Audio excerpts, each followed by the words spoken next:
कर्मर फल। तीन बोहूं कहानी। कर्म ही मनीषर प्रकृत परिचय। श्रीकृष्ण बाणी आधारित प्रेरणादायक कहानी। एक समयर कथा। ओडिशार एक सुंदर गाँव धनेश्वर एवं तांको स्त्री कमला देवी बसवास करुथिले। सेमानंकर तीन जण पुओ रमेश, सुरेश एवं महेश आउ तांकर तीन जण विवाह हो जाइथिला। घरकू तीन जण बहु आसीथिले। बड़ बोर नाम थिला सावित्री। से बहुत रूपवती थिले किंतु अहंकारी मध्य थिले। से सबुबेले भाबुथिले घरर समस्ते तांको कथा शुणिबा उचित। मझिया बोर नाम थिले लक्ष्मी। से बहुत चतुर थिले किंतु निज स्वार्थ को समस्तारु आगरे रखुथिले। सान बोर नाम थिला गीता। से शांत, नम्र और भगवान श्रीकृष्ण को भक्त थिले। प्रतिदिन सकाळे स्नान करी तुलसी पूजा करुथिले। घरर समस्तंको सेवा मध्य गीता करुथिले। गोटे दिन संध्या बेले कमला देवी तीन बोहू को डाकी कहले, झील माने घरर सुख धनरे नुहे कर्मरे आसे। जो घरे सेवा, प्रेम और सत्य रहे सेठारे भगवान कृपा सर्वदा रहे। सावित्री मने मने हसिले। केवल सेवा कले कि धनी हो जीवो? एबेकार जुगरे टंका ही सब किछि। लक्ष्मी भाविले, जोटारे लोभ सेटारे काम करिबी। किंतु गीता नम्रतार सहित कहले, माँ आपण कथा को मु जीवनर नियम करी मानिबी। किछि दिन पर धनेश्वर बहुत असुस्थ हेले। डाक्तर विश्राम करने को कहले। सावित्री कहले, मोर तो अनेक काम अछि, सबुबेले ससुर को पाखरे बसी पारिबी नाही। लक्ष्मी कहले, औषध को किणवा को बहुत टंका लागिबो। एते टंका खर्च करवा ठीक नुहे। किंतु गीता दिन राति सेवा करने को लगिले। समय रे औषध देले, खाइबा रांधिले, पाद दबाइले एवं भगवान को प्रार्थना कले। गोटे रात्रि धनेश्वर आखिरे लुह नहीं कहले, झील तू मोर बहु नुह, मोर झील। भगवान तोर समस्त मंगल करंतु।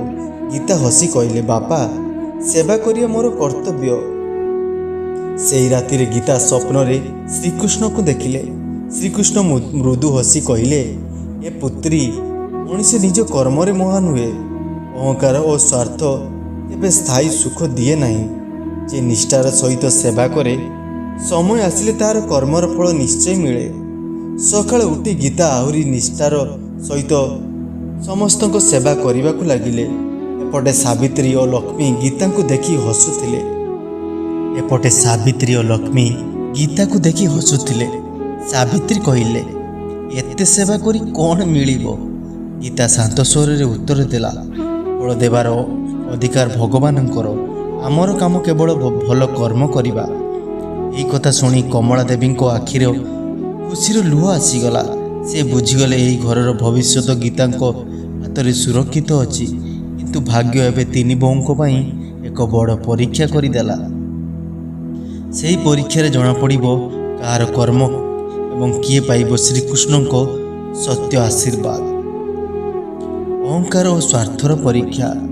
सकाळ हेबा सहित गीता प्रतिदिन परी उठी घर सफा कले। तुलसी चौरारे दीप जाली श्रीकृष्ण को नाम स्मरण कले। से प्रार्थना कले, हे माधव, मते एमिति शक्ति दियंतु जे मु केबे मोर कर्तव्यरु विमुख न हेउ। फलर आशा नुहे, केवल भल कर्म करिवार मन दियंतु। एही समय रे बड़ बो सावित्री विलंबर उठिले। से कहिले, एते सकाळे उठी पूजा कले किए धनी हो जाए? परिश्रम ठारू बेसी बुद्धि दरकार। मझिया बो लक्ष्मी मध्य हसी कहले, आजिकाली लोक सेवा करी नुहे चालाकी करी आगको बढ़ंती। गीता कौनसी उत्तर देले नहीं। से केवल हसी निज काम लागिगले। किछि दिन पर धनेश्वर व्यवसाय रे बड़ क्षति हला। खेतरे फसल मध्य वर्षा अभाव नष्ट हो गला। घरर आय कमिगला। धनेश्वर दुखरे कहले, बोधे भगवान आमको परीक्षा करुचंती।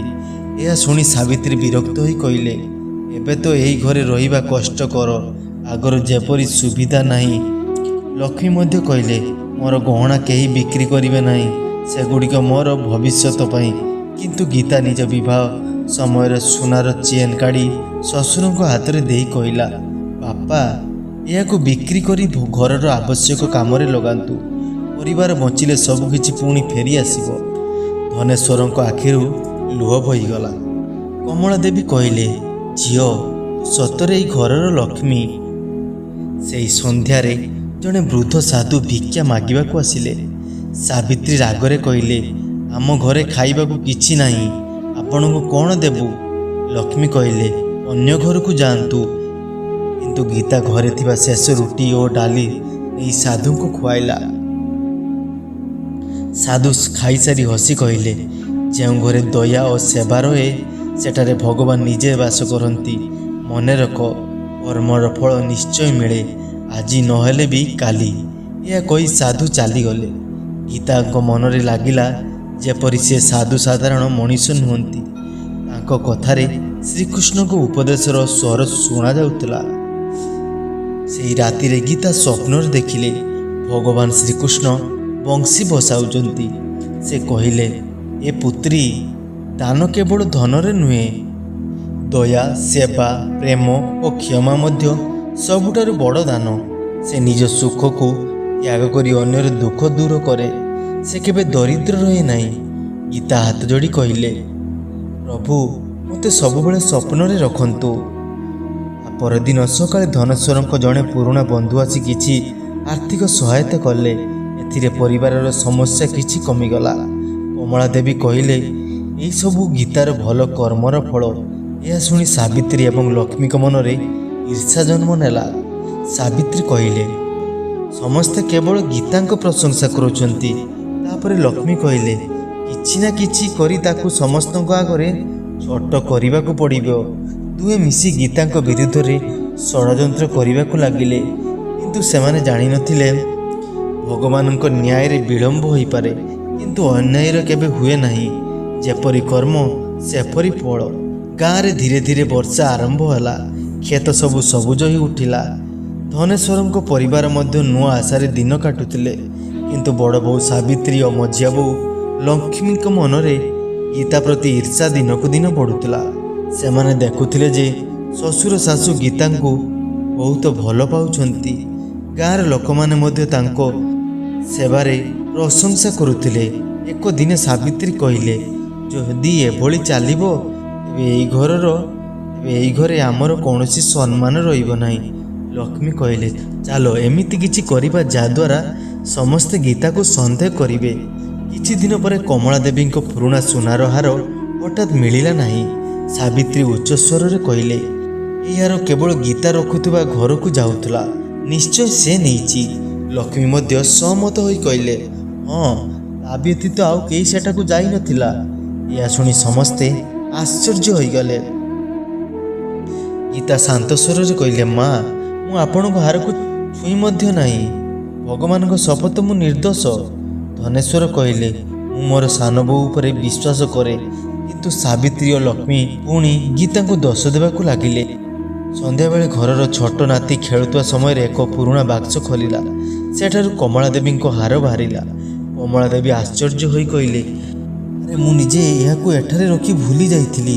ଏହା ଶୁଣି ସାବିତ୍ରୀ ଓ ଲକ୍ଷ୍ମୀଙ୍କ ମୁହଁ ଲଜ୍ଜାରେ ନଇଁଗଲା।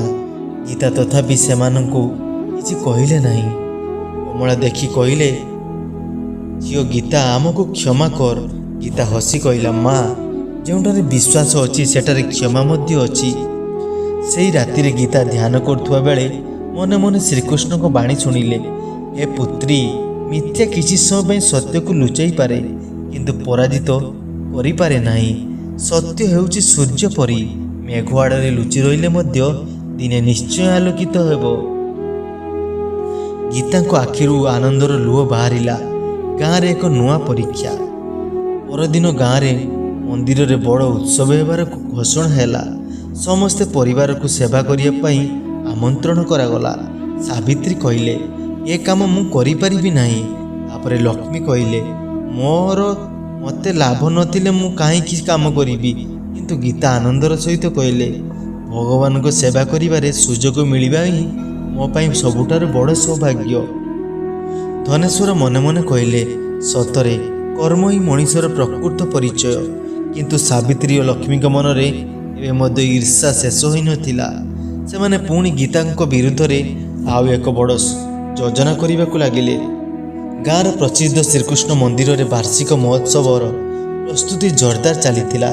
ଦୂର ଦୂରାନ୍ତରୁ ଭକ୍ତମାନେ ଆସୁଥିଲେ। ମନ୍ଦିରରେ ସେବା କରିବା ପାଇଁ ଗାଁର ପ୍ରତ୍ୟେକ ପରିବାରକୁ ଦାୟିତ୍ୱ ଦିଆଯାଇଥିଲା। ଧନେଶ୍ୱରଙ୍କ ପରିବାରକୁ ପ୍ରସାଦ ବଣ୍ଟନ ଓ ଭକ୍ତମାନଙ୍କ ସେବାର ଦାୟିତ୍ୱ ଦିଆଯାଇଥିଲା। ଗୀତା ଆନନ୍ଦରେ କହିଲେ, ଭଗବାନ ତ ସେବା କରିବା ଠାରୁ ବଡ଼ ଭାଗ୍ୟ ଆଉ କ'ଣ ହୋଇପାରେ। କିନ୍ତୁ ସାବିତ୍ରୀ ବିରକ୍ତ ହୋଇ କହିଲେ, ଦିନସାରା ଠିଆ ହୋଇ ଲୋକଙ୍କୁ ପ୍ରସାଦ ବାଣ୍ଟିବା, ଏହା ମୋ କାମ ନୁହେଁ, ମୋ ଦ୍ୱାରା ଏସବୁ ସମ୍ଭବ ନୁହେଁ। ଲକ୍ଷ୍ମୀ ମଧ୍ୟ କହିଲେ, ଏଥିରୁ ଆମକୁ କ'ଣ ମିଳିବ ଯେ? କମଳା ଦେବୀ ଶାନ୍ତ ସୁରରେ କହିଲେ, ସେବାର ଫଳ ସଙ୍ଗେ ସଙ୍ଗେ ମିଳେ ନାହିଁ, କିନ୍ତୁ ଭଗବାନ ତାର ହିସାବ କେବେ ଭୁଲନ୍ତି ନାହିଁ। ଉତ୍ସବ ଦିନ ସକାଳଠାରୁ ଗୀତା ନିଷ୍ଠାର ସହ ସମସ୍ତ ଭକ୍ତଙ୍କୁ ପାଣି ପିଆଉଥିଲା, ପ୍ରସାଦ ବାଣ୍ଟୁଥିଲା ଓ ବୃଦ୍ଧମାନଙ୍କୁ ବସିବାକୁ ସାହାଯ୍ୟ କରୁଥିଲା। ଠିକ୍ ସେତିକି ବେଳେ ଜଣେ ବୃଦ୍ଧ ବ୍ୟକ୍ତି ଲାଠି ଧରି ଆସିଲେ। ସେ ବହୁତ କ୍ଳାନ୍ତ ଲାଗୁଥିଲେ। ସାବିତ୍ରୀ ତାଙ୍କୁ ଦେଖି ମୁହଁ ଫେରାଇ ନେଲା। ଲକ୍ଷ୍ମୀ କହିଲେ, ଆଗକୁ ଯାଆନ୍ତୁ, ଆମ ପାଖରେ ସମୟ ନାହିଁ। କିନ୍ତୁ ଗୀତା ଦୌଡ଼ି ଯାଇ ତାଙ୍କୁ ଧରି ବସାଇଲେ, ପାଣି ପିଆଇଲେ, ନିଜ ହାତରେ ପ୍ରସାଦ ଖୁଆଇଲେ। ବୃଦ୍ଧ ହସି କହିଲେ, ଝିଅ, ତୁମର ଏହି ସେବାକୁ ଭଗବାନ ନିଶ୍ଚୟ ଦେଖୁଛନ୍ତି। ମନେ ରଖ, କର୍ମ କେବେ ବ୍ୟର୍ଥ ଯାଏ ନାହିଁ। ଗୀତା ମୁଣ୍ଡ ନୁଆଁଇ ପ୍ରଣାମ କଲେ। ମନ୍ଦିରରୁ ଫେରୁଥିବା ବେଳେ ସାବିତ୍ରୀ ଓ ଲକ୍ଷ୍ମୀ ମିଶି ଯୋଜନା କଲେ। ସାବିତ୍ରୀ କହିଲେ, ଆଜି ସମସ୍ତେ ଗୀତାର ପ୍ରଶଂସା କରୁଛନ୍ତି, ଏହାକୁ ଆଉ ସହି ହେବ ନାହିଁ। ଲକ୍ଷ୍ମୀ କହିଲେ, କାଲି ବଜାରକୁ ଧାନ ବିକ୍ରି କରି ଯେଉଁ ଟଙ୍କା ଆସିବ ସେଥିରେ କିଛି କରିବା, ନିଶ୍ଚୟ କିଛି ଏଥିରେ ପ୍ଲାନିଂ କରିବାକୁ ପଡ଼ିବ। ପରଦିନ ଧନେଶ୍ୱର ଧାନ ବିକ୍ରି କରି ଟଙ୍କା ଆଣି ଆଲମାରିରେ ରଖିଦେଲେ। ରାତିରେ ସମସ୍ତେ ଶୋଇଗଲା ପରେ ସାବିତ୍ରୀ ଚୁପଚାପ କିଛି ଟଙ୍କା କାଢ଼ି ଗୀତାଙ୍କ ଘରେ ଲୁଚାଇ ରଖିଦେଲେ। ସକାଳେ ସେ ଜୋରରେ ଚିତ୍କାର କଲେ, ଟଙ୍କା ନାହିଁ, କେହି ଚୋରି କରି ନେଇଛି। ସମସ୍ତେ ଦୌଡ଼ି ଆସିଲେ। ଖୋଜାଖୋଜି କରିବା ବେଳେ ସେହି ଟଙ୍କା ଗୀତାଙ୍କ ଘରୁ ମିଳିଲା। ସମସ୍ତେ ଆଶ୍ଚର୍ଯ୍ୟ ହେଲେ, କିନ୍ତୁ ଗୀତା କାନ୍ଦିବା ପରିବର୍ତ୍ତେ କେବଳ କହିଲେ, ମା, ମୁଁ ନିର୍ଦ୍ଦୋଷ। ଯଦି ମୁଁ ଭୁଲ କରିଥାଏ ଶ୍ରୀକୃଷ୍ଣ ମୋତେ ଦଣ୍ଡ ଦିଅନ୍ତୁ। ଯଦି ମୁଁ ନିର୍ଦ୍ଦୋଷ, ସେ ସତ୍ୟକୁ ନିଶ୍ଚୟ ପ୍ରକାଶ କରିବେ। ଠିକ୍ ସେହି ସମୟରେ ଘରର ଜଣେ ଛୋଟ ପିଲା କହିଲା, ମୁଁ ରାତିରେ ବଡ଼ ଭାଉଜଙ୍କୁ ଗୀତା ଭାଉଜଙ୍କ ଘରକୁ ଯାଉଥିବା ଦେଖିଥିଲି। ସମସ୍ତେ ସାବିତ୍ରୀଙ୍କ ଆଡ଼କୁ ଚାହିଁଲେ। ଭୟରେ ସାବିତ୍ରୀଙ୍କ ହାତ କମ୍ପିବାକୁ ଲାଗିଲା। ଶେଷରେ ସେ ସବୁ ସତ୍ୟ ସ୍ୱୀକାର କରିନେଲେ। ଧନେଶ୍ୱର ଗଭୀର ସ୍ୱରରେ କହିଲେ, ଅନ୍ୟକୁ ବଦନାମ କରି ସମ୍ମାନ ମିଳେ ନାହିଁ। ସତ୍ୟ ସମ୍ମାନ କେବଳ ଭଲ କର୍ମରୁ ମିଳେ। ସାବିତ୍ରୀ ମୁଣ୍ଡ ନୁଆଁଇ ରହିଲେ। ଗୀତା ତଥାପି କହିଲେ, ବାପା, ଦୟାକରି ତାଙ୍କୁ କ୍ଷମା କରିଦିଅନ୍ତୁ। ଭୁଲ ମଣିଷଠାରୁ ହିଁ ହୁଏ। ସେହି ରାତିରେ ଗୀତା ପୁଣି ସ୍ୱପ୍ନରେ ଶ୍ରୀକୃଷ୍ଣକୁ ଦେଖିଲେ।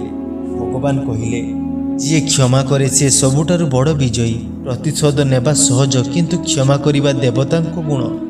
ମନେ ରଖ, କର୍ମର ଫଳରୁ କେହି ବଞ୍ଚିପାରେ ନାହିଁ। ଭଲ କର୍ମ ସୁଖ ଆଣେ, ଖରାପ କର୍ମ ଦୁଃଖ ଆଣେ। ଗୀତାଙ୍କ ମନ ଆହୁରି ଦୃଢ଼ ହେଲା, କିନ୍ତୁ ଲକ୍ଷ୍ମୀଙ୍କ ମନରେ ଇର୍ଷା ଏବେ ମଧ୍ୟ ଜୀବିତ ଥିଲା। ସେ ଭାବିଲେ, ଏଥର ସାବିତ୍ରୀ ଧରା ପଡ଼ିଗଲା, କିନ୍ତୁ ମୁଁ ଏମିତି ଯୋଜନା କରିବି ଯେ ଗୀତା କେବେ ନିର୍ଦ୍ଦୋଷ ପ୍ରମାଣ ହୋଇପାରିବ ନାହିଁ। ସାବିତ୍ରୀ ନିଜ ଭୁଲ ସ୍ୱୀକାର କରିଥିଲେ ମଧ୍ୟ ମଝିଆ ବୋହୂ ଲକ୍ଷ୍ମୀଙ୍କ ମନରେ ଇର୍ଷା ଓ ଲୋଭ ଆହୁରି ବଢ଼ିଯାଇଥିଲା। ସେ ଭାବୁଥିଲେ, ଯେ ପର୍ଯ୍ୟନ୍ତ ଗୀତା ଏହି ଘରେ ସମ୍ମାନ ପାଉଛି ସେ ପର୍ଯ୍ୟନ୍ତ ମୋତେ କେହି ମୂଲ୍ୟ ଦେବେ ନାହିଁ। ଏହି ଚିନ୍ତା ତାଙ୍କ ମନକୁ ଧୀରେ ଧୀରେ ଅନ୍ଧକାରରେ ଭରିଦେଲା। ଗୋଟିଏ ଦିନ ଧନେଶ୍ୱର ସମସ୍ତ ପରିବାରକୁ ଡାକି କହିଲେ, ଆମର ଅବସ୍ଥା ଏବେ ଭଲ ହେଉଛି। ମୁଁ ତିନି ବୋହୂଙ୍କୁ ସମାନ ଭାବରେ କିଛି ଟଙ୍କା ଦେଉଛି। ଏହି ମାସ 1 ମାସ ପରେ ଦେଖିବି କି ଏହାକୁ ସବୁଠାରୁ ଭଲ କାମରେ ବ୍ୟବହାର କରିବ। 3 ଜଣଙ୍କୁ ସମାନ ରାଶିର ଟଙ୍କା ଦିଆଗଲା।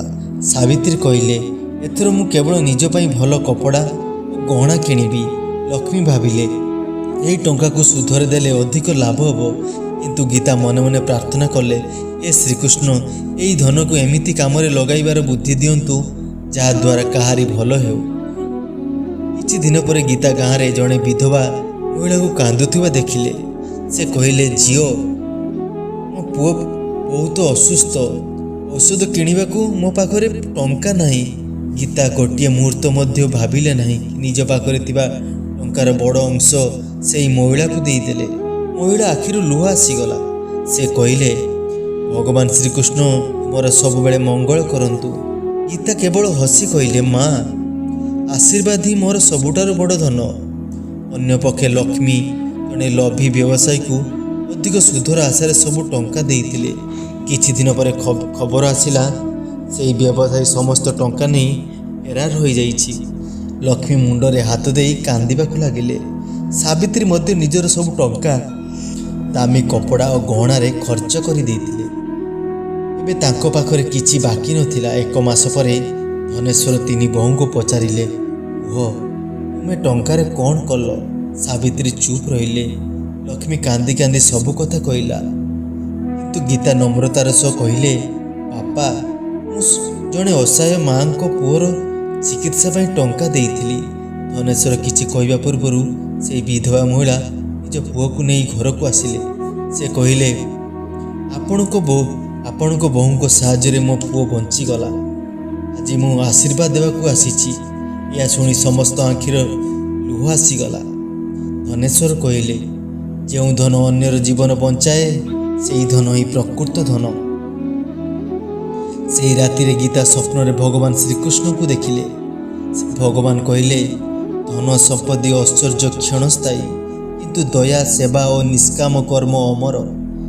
ଯିଏ ନିଜ ସୁଖଠାରୁ ଅନ୍ୟର ଦୁଃଖକୁ ବଡ଼ ଭାବେ ସେ ମୋର ପ୍ରିୟ ଭକ୍ତ। ଗୀତାଙ୍କ ଆଖି ଖୋଲିଗଲା। ସେ ମନେ ମନେ ପ୍ରଣାମ କଲେ। ଠିକ୍ ସେହି ସମୟରେ ଧନେଶ୍ୱରଙ୍କ ପରିବାର ଉପରେ ଏକ ବଡ଼ ବିପଦ ଆସିବାକୁ ଯାଉଥିଲା, ଯାହା ତିନି ବୋହୂଙ୍କ ଜୀବନକୁ ସବୁଦିନ ପାଇଁ ବଦଳାଇ ଦେବ। ଆସନ୍ତୁ ଶୁଣିବା। ଗୀତାଙ୍କ ନିଷ୍ପାପ ସେବାର କଥା ଧୀରେ ଧୀରେ ସମଗ୍ର ଗାଁରେ ପ୍ରଚାର ହୋଇଗଲା। ଲୋକମାନେ କହୁଥିଲେ, ଏ ଘରର ସାନ ବୋହୂ ନିଜ ସ୍ୱାର୍ଥ ପାଇଁ ନୁହେଁ, ଅନ୍ୟର ସୁଖ ପାଇଁ ବଞ୍ଚୁଛନ୍ତି।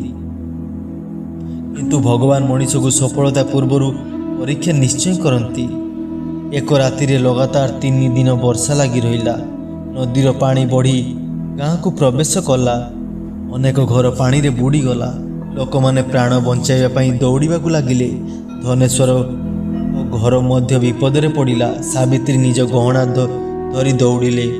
ଲକ୍ଷ୍ମୀ ନିଜ ଟଙ୍କାର ବାକ୍ସକୁ ବଞ୍ଚାଇବାରେ ବ୍ୟସ୍ତ ଥିଲେ। କିନ୍ତୁ ଗୀତା ପ୍ରଥମେ ଶ୍ୱଶୁର ଧନେଶ୍ୱର ଓ ଶାଶୁ କମଳା ଦେବୀଙ୍କୁ ସୁରକ୍ଷିତ ସ୍ଥାନକୁ ନେଇଗଲେ। ପରେ ପଡ଼ୋଶୀ ଜଣେ ବୃଦ୍ଧାଙ୍କ କାନ୍ଧରେ ହୋଇ ଉଚ୍ଚ ସ୍ଥାନକୁ ନେଇଗଲେ। ଗାଁର ଲୋକମାନେ ଏହା ଦେଖି ଆଶ୍ଚର୍ଯ୍ୟ ହୋଇଗଲେ। ଜଣେ ବୃଦ୍ଧ କହିଲେ, ଯିଏ ନିଜ ପ୍ରାଣର ଚିନ୍ତା ନ କରି ଅନ୍ୟର ପ୍ରାଣ ବଞ୍ଚାଏ ସେ ହିଁ ସତ୍ୟ ମଣିଷ। ବନ୍ୟାରେ ସାବିତ୍ରୀଙ୍କ ଗହଣା ଭର୍ତ୍ତି ବାକ୍ସ ପାଣିରେ ଭାସିଗଲା।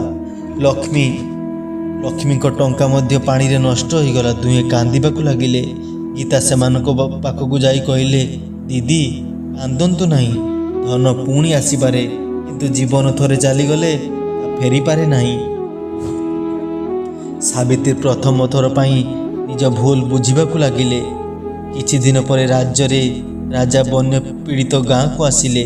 ସେ ଶୁଣିଲେ ଯେ ଜଣେ ଯୁବତୀ ନିଜ ଜୀବନକୁ ବିପଦରେ ପକାଇ ଅନେକ ଲୋକଙ୍କୁ ବଞ୍ଚାଇଛନ୍ତି। ରାଜା ଗୀତାଙ୍କୁ ଡାକି କହିଲେ, ଝିଅ, ତୁମର ସାହସ ଓ ସେବା ଭାବ ପାଇଁ ରାଜ୍ୟ ତରଫରୁ ସମ୍ମାନ ଓ ପୁରସ୍କାର ନିଶ୍ଚୟ ଦିଆଯିବ। ଗୀତା ନମ୍ରତାର ସହ କହିଲେ, ମହାରାଜ, ଏ ପୁରସ୍କାର ମୋତେ ନୁହେଁ, ଏହା ମୋ ଗାଁର ସମସ୍ତ ଲୋକଙ୍କର। ଯଦି ଅନୁମତି ଦିଅନ୍ତି ଏ ଧନରେ ଗାଁରେ ଏକ କୂଅ ଓ ଗରିବ ଲୋକମାନଙ୍କ ପାଇଁ ପାଠଶାଳା ତିଆରି କରାଯାଉ। ରାଜା ଖୁସି ହୋଇ କହିଲେ, ଆଜି ମୁଁ ବୁଝିଲି, ସତ୍ୟ ଧନୀ ସେ ନୁହେଁ ଯାହା ପାଖରେ ଧନ ଅଛି, ସତ୍ୟ ଧନୀ ସେ ଯାହା ପାଖରେ ହୃଦୟ ବଡ଼। ସେହି ରାତିରେ ଗୀତା ଧ୍ୟାନ କରୁଥିଲେ। ତାଙ୍କ ମନରେ ଶ୍ରୀକୃଷ୍ଣଙ୍କ ବାଣୀ ଧ୍ୱନିତ ହେଲା, ଏ ପୁତ୍ରୀ, ମନେ ରଖ, ଯେ ଲୋକ ଅନ୍ୟର ଦୁଃଖରେ ସାଥୀ ହୁଏ, ମୁଁ ତାଙ୍କ ଜୀବନରେ ପ୍ରତ୍ୟେକ କଠିନ ସମୟରେ ସାଥୀ ହୁଏ। ନିଷ୍କାମ କର୍ମ କେବେ ବ୍ୟର୍ଥ ହୁଏ ନାହିଁ। ସମୟ ଆସିଲେ ତାର ଫଳ ସଦ୍ଗୁଣ ହୋଇ ଫେରିଆସେ। ଗୀତାଙ୍କ ଆଖିରୁ ଭକ୍ତିର ଲୁହ ବହିଗଲା। ବନ୍ୟା ପରେ ସାବିତ୍ରୀ ଓ ଲକ୍ଷ୍ମୀ ପ୍ରଥମ ଥର ପାଇଁ ଗୀତାଙ୍କୁ କହିଲେ, ଭଉଣୀ, ଆମେ ତୁମେ ସହ ବହୁତ ଅନ୍ୟାୟ କରିଛୁ, ତଥାପି ତୁମେ ସବୁବେଳେ ଆମର ଭଲ ଚାହିଁଛ। ଗୀତା ହସି କହିଲା, ଅତୀତକୁ ଧରି ରହିଲେ ଭବିଷ୍ୟତ ଗଢ଼ି ହେବ ନାହିଁ।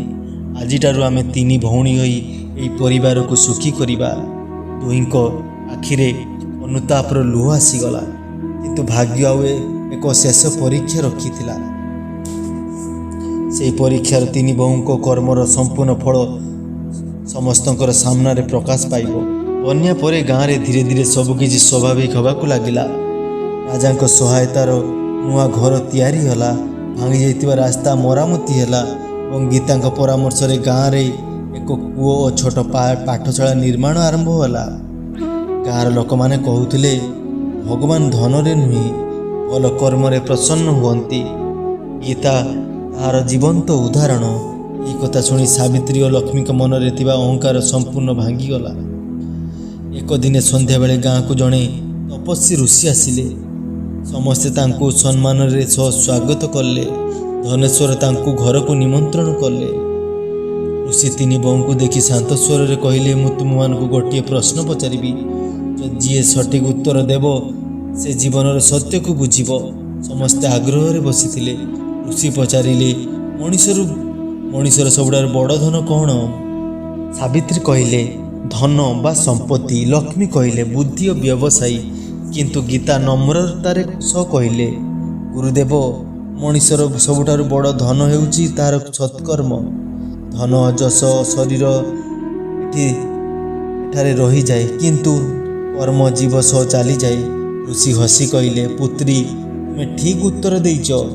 ଋଷି ଆଖି ବନ୍ଦ କରି ଧ୍ୟାନ ବସିଗଲେ। କିଛି କ୍ଷଣ ପରେ ସେ କହିଲେ, ଭଗବାନ ଶ୍ରୀକୃଷ୍ଣ କହୁଛନ୍ତି ଯେ ଲୋକ ଫଳର ଆଶା ଛାଡ଼ି କର୍ତ୍ତବ୍ୟ କରେ ସେ ମୋର ପ୍ରିୟ। କର୍ମ ହିଁ ଭାଗ୍ୟ ସୃଷ୍ଟି କରେ। ଯିଏ ଅନ୍ୟକୁ ଦୁଃଖ ଦିଏ ସେ ଦିନେ ନିଜେ ଦୁଃଖ ପାଏ। ଯିଏ ଅନ୍ୟର ସେବା କରେ ମୁଁ ତାଙ୍କ ଜୀବନରେ ସୁଖର ଦ୍ୱାର ଖୋଲିଦିଏ। ସମଗ୍ର ପରିବାର ଭକ୍ତି ଭାବରେ ହାତ ଯୋଡ଼ି ପ୍ରଣାମ କଲେ। ଋଷି ଚାଲିଯିବା ପରେ ସାବିତ୍ରୀ ଓ ଲକ୍ଷ୍ମୀ ଗୀତାଙ୍କ ପାଦ ଧରି କାନ୍ଦିବାକୁ ଲାଗିଲେ। ସାବିତ୍ରୀ କହିଲେ, ଭଉଣୀ, ମୁଁ ତୁମକୁ ବହୁତ କଷ୍ଟ ଦେଇଛି, ମୋତେ କ୍ଷମା କର। ଲକ୍ଷ୍ମୀ ମଧ୍ୟ କହିଲେ, ମୋର ଲୋଭ ଓ ଈର୍ଷା ମୋତେ ଅନ୍ଧ କରିଦେଇଥିଲା। ଗୀତା ଦୁହିଁଙ୍କୁ ଉଠାଇ କହିଲେ, କ୍ଷମା କରିବା ହିଁ ଭକ୍ତିର ପ୍ରଥମ ପଦକ୍ଷେପ। ଯଦି ଆମେ ମନରେ ରାଗ ରଖିବା ତେବେ ଶ୍ରୀକୃଷ୍ଣଙ୍କ କୃପା କେବେ ହେଲେ ମିଳିବ ନାହିଁ। ସେହି ଦିନଠାରୁ ତିନି ବୋହୂ ଏକାଠି ହୋଇ ଘରର ସମସ୍ତ କାମ କରିବାକୁ ଲାଗିଲେ। ସାବିତ୍ରୀ ନିଜ ଅହଙ୍କାର ଛାଡ଼ିଦେଲେ। ଲକ୍ଷ୍ମୀ ଲୋଭ ଛାଡ଼ି ଗରିବ ଲୋକଙ୍କୁ ସାହାଯ୍ୟ କରିବା ଆରମ୍ଭ କଲା। ଗୀତା ପୂର୍ବପରି ସେବା, ଭକ୍ତି ଓ ପ୍ରେମର ସମସ୍ତଙ୍କ ହୃଦୟ ଜିତି ନେଲା।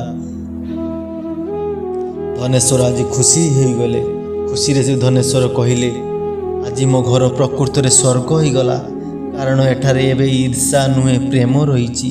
କିନ୍ତୁ କାହାଣୀର ଶେଷ ଅଧ୍ୟାୟ ଏବେ ବାକି ଅଛି। ଋଷିଙ୍କ ବିଦାୟ ପରେ ଧନେଶ୍ୱରଙ୍କ ପରିବାର ଏକ ନୂଆ ପରିବେଶ ସୃଷ୍ଟି ହେଲା। ପୂର୍ବରୁ ଯେଉଁଠାରେ ଝଗଡ଼ା, ଈର୍ଷା ଓ ଅହଙ୍କାର ଥିଲା ସେଠାରେ ଏବେ ପ୍ରେମ, ସହଯୋଗ ଓ ଶାନ୍ତି ଦେଖାଯାଉଥିଲା। ସାବିତ୍ରୀ ଓ ଲକ୍ଷ୍ମୀ ସତରେ ବଦଳିବାକୁ ଚେଷ୍ଟା କରୁଥିଲେ। ସେମାନେ ଗୀତାଙ୍କଠାରୁ ଶିଖୁଥିଲେ ଯେ କିପରି ରାଗ ନ କରି ଅନ୍ୟଙ୍କ ସେବା କରି ଓ ଭଗବାନଙ୍କୁ ସ୍ମରଣ କରି ଜୀବନକୁ ସୁନ୍ଦର କରାଯାଇପାରେ। ଗୋଟିଏ ଦିନ ଗାଁରେ ଜଣେ ଗରିବ କୃଷକ ଧନେଶ୍ୱରଙ୍କ ଘରକୁ ଆସିଲେ। ତାଙ୍କର ଝିଅ ବିବାହ ଥିଲା, କିନ୍ତୁ ତାଙ୍କ ପାଖରେ କୌଣସି ଟଙ୍କା ନଥିଲା।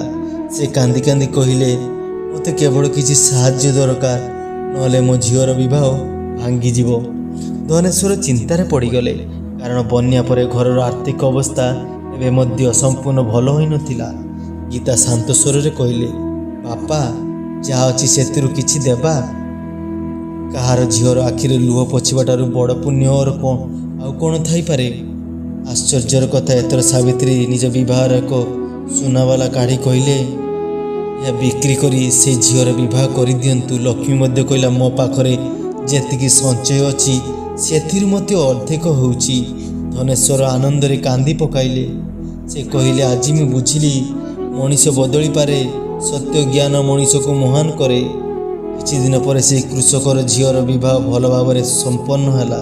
ସମଗ୍ର ଗାଁ ଧନେଶ୍ୱରଙ୍କ ପରିବାରର ପ୍ରଶଂସା କଲା। ଗାଁର ମୁଖିଆ କହିଲେ, ଯେଉଁ ପରିବାର ଅନ୍ୟ ସୁଖରେ ନିଜ ସୁଖ ଖୋଜେ ସେହି ପରିବାର ଉପରେ ଭଗବାନ ସର୍ବଦା କୃପା କରନ୍ତି। ସେହି ରାତିରେ ଗୀତା ପ୍ରାର୍ଥନା କଲେ। ତାଙ୍କ ମନରେ ଭଗବାନଙ୍କ ଶ୍ରୀକୃଷ୍ଣଙ୍କ ସ୍ୱର ଶୁଣାଗଲା, ହେ ପୁତ୍ରୀ, ମଣିଷ ସବୁଠାରୁ ବଡ଼ ଶତ୍ରୁ ହେଉଛି ତାହାର ଅହଙ୍କାର ଏବଂ ସବୁଠାରୁ ବଡ଼ ବନ୍ଧୁ ହେଉଛି ତାହାର ସତ୍କର୍ମ। ଯିଏ ଅନ୍ୟର ଭଲ କରେ ମୁଁ ତାଙ୍କ ଜୀବନରେ ଅଦୃଶ୍ୟ ଭାବରେ ତାଙ୍କର ରକ୍ଷା କରେ। ଠିକ୍ ସେହି ସମୟରେ ରାଜ୍ୟରୁ ଖବର ଆସିଲା ଯେ ରାଜା ଗାଁର ସବୁଠାରୁ ଆଦର୍ଶ ପରିବାରକୁ ସମ୍ମାନିତ କରିବେ। ସମଗ୍ର ଗାଁ ଏକ ସ୍ୱରରେ କହିଲେ, ଧନେଶ୍ୱରଙ୍କ ପରିବାର ହିଁ ଏ ସମ୍ମାନର ଯୋଗ୍ୟ। କିନ୍ତୁ ରାଜା କହିଲେ, ସମ୍ମାନ ଦେବା ପୂର୍ବରୁ ମୁଁ ଏହି ପରିବାରର ଶେଷ ପରୀକ୍ଷା ନେବି। ତିନି ବୋହୂ କହିଲେ ଯେ ଏ ପରୀକ୍ଷା ହିଁ ସେମାନଙ୍କ ଜୀବନରେ ସବୁଠାରୁ ବଡ଼ ମୋଡ଼ ନେବ। ତିନି ବୋହୂ ଜାଣିନଥିଲେ ଯେ ଏହି ପରୀକ୍ଷା ସେମାନଙ୍କ ଜୀବନର ସବୁଠାରୁ ବଡ଼ ମୋଡ଼ ନେବ। ରାଜାଙ୍କ ଘୋଷଣା ପରେ ସମଗ୍ର ଗାଁରେ ଉତ୍ସାହର ପରିବେଶ ସୃଷ୍ଟି ହେଲା। ସମସ୍ତେ ଜାଣିଥିଲେ ଯେ ଧନେଶ୍ୱରଙ୍କ ପରିବାର ସେବା, ସତ୍ୟ ଓ ସଦାଚାର ପାଇଁ ପରିଚିତ। କିନ୍ତୁ ରାଜା କହିଥିଲେ, ସମ୍ମାନ କେବଳ ସେହି ପରିବାରକୁ ମିଳିବ ଯିଏ ଶେଷ ପରୀକ୍ଷାରେ ମଧ୍ୟ ଧର୍ମ ଓ ସତ୍ୟର ପଥ ଛାଡ଼ିବ ନାହିଁ। ଧନେଶ୍ୱରଙ୍କ ମନରେ ସାମାନ୍ୟ ଚିନ୍ତା ଥିଲା, କିନ୍ତୁ ଗୀତା ଶାନ୍ତ ଥିଲା। ସେ କହିଲେ, ବାପା, ଯଦି ଆମର କର୍ମ ଭଲ ଅଛି ତେବେ କୌଣସି ପରୀକ୍ଷା ଆମକୁ ହରାଇ ପାରିବ ନାହିଁ। 2 ଦିନ ପରେ ଜଣେ କୃଷକ ଭିକ୍ଷୁକ ଧନେଶ୍ୱରଙ୍କ ଘରକୁ ଆସିଲେ। ତାଙ୍କ ପୋଷାକ ଛିଣ୍ଡି ଯାଇଥିଲା, ମୁହଁରେ କ୍ଳାନ୍ତି ଓ ଭୋକର ଚିହ୍ନ ଥିଲା। ସେ କହିଲେ, 3 ଦିନ ହେଲା ମୁଁ କିଛି ଖାଇନି, ମୋତେ ଟିକେ ଖାଇବାକୁ ଭୋଜନ ଦିଅ, ରାତିରେ ଟିକେ ଜାଗା ଦିଅ। ସାବିତ୍ରୀ ବିନା ଡେରିରେ ତାଙ୍କୁ ଘରକୁ ନେଲେ। ଲକ୍ଷ୍ମୀ ନିଜେ ରୋଷେଇ ଘରକୁ ଯାଇ ଗରମ ଖାଦ୍ୟ ପ୍ରସ୍ତୁତ କଲେ। ଗୀତା ସମ୍ମାନର ସହ ତାଙ୍କ ପାଦ ଧୋଇଦେଲେ ଓ କହିଲେ, ଅତିଥି ଦେବ ଭବ, ଆପଣ ଆମ ଘରକୁ ଆସିଛନ୍ତି, ଏହା ଆମର ସୌଭାଗ୍ୟ। ବୃଦ୍ଧଙ୍କ ଆଖିରେ ଆନନ୍ଦର ଲୁହ ଆସିଗଲା। ପରଦିନ ସକାଳେ ସେ ବୃଦ୍ଧ ନିଜର ପ୍ରକୃତ ପରିଚୟ ଦେଲେ। ସେ ଥିଲେ ରାଜାଙ୍କ ବିଶେଷ ଦୂତ, ଯିଏ ଛଦ୍ମବେଶର ପରିବାରର ପରୀକ୍ଷା ନେବାକୁ ଆସିଥିଲେ। ସେ କହିଲେ, ମୁଁ ଦେଖିଲି ଏହି ପରିବାର ସେବା କରିବା ବେଳେ କୌଣସି ଭେଦଭାବ କରେ ନାହିଁ। ଏଠାରେ ଅତିଥିଙ୍କ ଭଗବାନ ବୋଲି ମନାଯାଏ। ଏହି ପରିବାର ହିଁ ରାଜ୍ୟର ଆଦର୍ଶ ପରିବାର। ସମସ୍ତଙ୍କ ମୁହଁରେ ଖୁସି ଖେଳିଗଲା। କିଛି ଦିନ ପରେ ଧନେଶ୍ୱରଙ୍କୁ ସମଗ୍ର ପରିବାରକୁ ରାଜଦରବାରକୁ ଡକାଗଲା। ରାଜା ସମସ୍ତଙ୍କ ସାମ୍ନାରେ କହିଲେ, ଏହି ପରିବାର ଆମକୁ ଶିଖାଇଛି ଯେ ସମ୍ପତ୍ତିରେ ନୁହେଁ, ସତ୍କର୍ମର ପ୍ରକୃତ ସମ୍ମାନ ମିଳେ। ବିଶେଷ କରି ଏହି 3 ବୋହୂ ଆମ ସମାଜ ପାଇଁ ଏକ ଆଦର୍ଶ। ରାଜା ଏହି 3 ବୋହୂଙ୍କ ସମ୍ମାନ ପତ୍ର ଓ ଗାଁର ବିକାଶ ସହାୟକ ପାଇଁ ରାଶି ପ୍ରଦାନ କଲେ। କିନ୍ତୁ ଗୀତା କହିଲେ, ମହାରାଜ, ଏହି ଧନ ଆମ ଘର ପାଇଁ ନୁହେଁ, ଏହାକୁ ଅନାଥ ପିଲା ଓ ଗରିବ ପରିବାରଙ୍କ ସେବାରେ ବ୍ୟବହାର କରନ୍ତୁ। ରାଜା ଭାବବିହ୍ୱଳ ହୋଇ କହିଲେ, ଏହିପରି ନିଷ୍କାର ଭାବ ହିଁ ମଣିଷକୁ ମହାନ କରେ। ସେହି ରାତିରେ ଗୀତା ପ୍ରାର୍ଥନା କରୁଥିବା ବେଳେ ତାଙ୍କ ମନରେ ଭଗବାନ ଶ୍ରୀକୃଷ୍ଣଙ୍କ ବାଣୀ ଗୁଞ୍ଜି ଉଠିଲା। ହେ ପୁତ୍ରୀ, ମନେ ରଖ, ମଣିଷ ନିଜ କର୍ମରେ ହିଁ ଉଚ୍ଚ କିମ୍ବା ନୀଚ ହୁଏ। ଯିଏ ଫଳରେ ବି ଇଚ୍ଛା ବିନା ଧର୍ମ ପାଳନ କରେ, ତାର ରକ୍ଷା ମୁଁ ନିଜେ କରେ। ଦୟା, କ୍ଷମା ଓ ସେବା ଓ ସତ୍ୟ, ଏହି 4ଟି ହେଉଛି ଜୀବନର ସବୁଠାରୁ ବଡ଼ ଧନ। ଗୀତା ଭକ୍ତି ଭାବରେ ଶ୍ରୀକୃଷ୍ଣଙ୍କୁ ପ୍ରଣାମ କଲା। ଧନେଶ୍ୱରଙ୍କ ପରିବାରରେ ଏବେ ସବୁବେଳେ ଶାନ୍ତି, ପ୍ରେମ ଓ ଭକ୍ତିର ପରିବେଶ ରହିଲା। କିନ୍ତୁ କାହାଣୀର ଆଉ ଗୋଟିଏ ଶେଷ ଭାଗ ବାକି ଅଛି, ଯେଉଁଥିରେ ରାଜଦରବାରରୁ ସମ୍ମାନ ପାଇଁ ଧନେଶ୍ୱରଙ୍କ ପରିବାର ଗାଁକୁ ଫେରିଲେ। ସମଗ୍ର ଗାଁ ଫୁଲ ବର୍ଷା କରି ସେମାନଙ୍କୁ ସ୍ୱାଗତ କଲେ। ଯେଉଁ ପରିବାରର କେବଳ ଝଗଡ଼ା, ଈର୍ଷା ଓ ଅହଙ୍କାର ଥିଲା, ସେ ପରିବାର ଆଜି ପ୍ରେମ, ସେବା ଓ ଭକ୍ତିର ଉଦାହରଣଟି ପାଲଟି ଯାଇଥିଲା। ଧନେଶ୍ୱର ଆକାଶକୁ ଚାହିଁ କହିଲେ, ହେ ପ୍ରଭୁ, ତୁମେ ଆମକୁ ଶିଖାଇଲେ ଯେ ଧନରେ ନୁହେଁ, କର୍ମରେ ଜଣେ ମହାନ ହୁଏ। କମଳା ଦେବୀଙ୍କ ଆଖିରେ ଆନନ୍ଦର ଲୁହ ଥିଲା। ସେ 3 ବୋହୂ ପାଖକୁ ଡାକି କହିଲେ, ମୁଁ ତ ଆଜି ବହୁତ ଖୁସି। ତୁମେ 3 ଜଣ ମୋ ପାଇଁ 3ଟି ଝିଅ ପରି। ଭୁଲ କରିବା ମଣିଷର ସ୍ୱାଭାବିକ, କିନ୍ତୁ ଭୁଲ ସ୍ୱୀକାର କରି ସଠିକ୍ ପଥକୁ ଫେରିବା ହିଁ ପ୍ରକୃତ ମହାନତା। ସାବିତ୍ରୀ କାନ୍ଦି କାନ୍ଦି କହିଲେ, ମା, ମୋର ଅହଙ୍କାର ମୋତେ ଅନ୍ଧ କରିଦେଇଥିଲା। ଗୀତା ଯଦି ନଥାନ୍ତା ମୁଁ କେବେ ବଦଳି ପାରିନଥାନ୍ତି। ଲକ୍ଷ୍ମୀ ମଧ୍ୟ କହିଲା, ମୋର ଲୋଭ ମୋତେ ଭୁଲ ପଥରେ ନେଇଯାଇଥିଲା। କିନ୍ତୁ ଆଜି ବୁଝିଲି ଯେ ଦାନ କଲେ ଧନ କମେ ନାହିଁ, ବରଂ ଭଗବାନଙ୍କ କୃପା ବଢ଼େ। ଗୀତା ଦୁହିଁଙ୍କ ହାତ ଧରି କହିଲେ, ଆମେ ସମସ୍ତେ ଏକ ପରିବାର। ଏକା ଅନ୍ୟକୁ କ୍ଷମା କରିବା ଓ ଭଲ ପାଇବା ହିଁ ପ୍ରକୃତ ଧର୍ମ। ଗାଁରେ ନୂଆ ଆରମ୍ଭ। ରାଜାଙ୍କ ସହାୟତାରେ ଗାଁରେ ଏକ ଛୋଟ ବିଦ୍ୟାଳୟ, ଏକ କୂଅ ଓ ଏକ ଗରିବମାନଙ୍କ ପାଇଁ ଏକ ଅନ୍ନକ୍ଷେତ୍ର ନିର୍ମାଣ ହେଲା। ଗୀତା ପ୍ରତିଦିନ ପିଲାମାନଙ୍କୁ କେବଳ ପଢ଼ା ନୁହେଁ, ସତ୍ୟ, ସେବା ଓ ମାନବତାର ମଧ୍ୟ ଶିକ୍ଷା ଦେଉଥିଲା। ସାବିତ୍ରୀ ବିଧବା ଅସହାୟ ମହିଳାଙ୍କୁ ସେବା କରିବା ଆରମ୍ଭ କଲେ।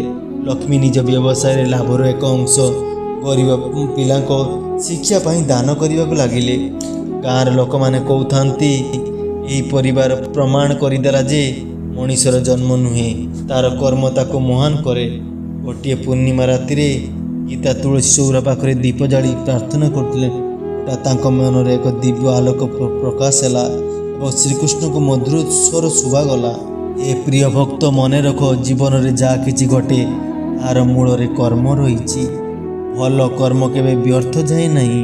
ଆଜି ନହେଲେ କାଲି, ଏହି ଜନ୍ମରେ ନହେଲେ ଆଗାମୀ ଜନ୍ମରେ ତାର ଫଳ ତମେ ନିଶ୍ଚୟ ପାଇବ। ଅହଙ୍କାର ମଣିଷକୁ ପତନ ଆଡ଼କୁ ନେଇଯାଏ।